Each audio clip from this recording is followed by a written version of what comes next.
very few of them could find on a map. But watch their deep concern. To see this yet again, leaving an ally behind, abandoning people that we frankly told that we were going to be with, is disheartening, depressing. Frankly, it's weak. And I cannot think of a worse outcome for U.S. national security interests to abandon the Kurdish forces who helped us, force them into the arms of the Iranians at the expense of American national security and prestige. The decision to abandon the Kurds violates one of our most sacred duties. It strikes at American honor. What we have done to the Kurds will stand as a blood stain in the annals of American history. Got it? If you vote Republican, like a lot of us do, this is your party. And what they're telling you tonight is that the most important thing that we can do for this nation, America, right now, as Americans, is secure the Syrian border. The Syrian border is vital to our national interests, as Mitt Romney, without explaining exactly how. But it doesn't matter. The Syrian border is who we are as people. The poem on the Statue of Liberty commands us to maintain Syrian territorial integrity. In fact, it's so important, we must send troops there immediately to secure that border. This week, an overwhelming majority of both parties, Republican and Democrat, voted to condemn the withdrawal of American troops from northern Syria. Someone sponsored a bill tonight, in fact, to construct a wall, yes, a wall, on the Syria-Turkey border. There's really no question it would pass Congress right now by a wide margin. That's how worked up they are. And honestly, you can't blame them. It's hard to stay calm when you see footage like this.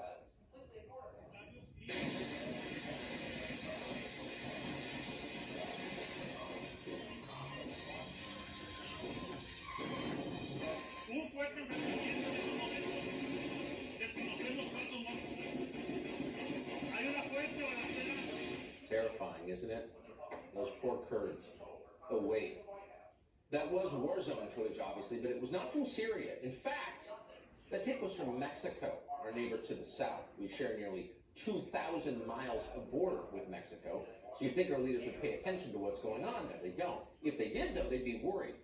Because tonight, the Mexican government, as you just saw in the tape, appears to be losing its war with the Sinaloa cartel.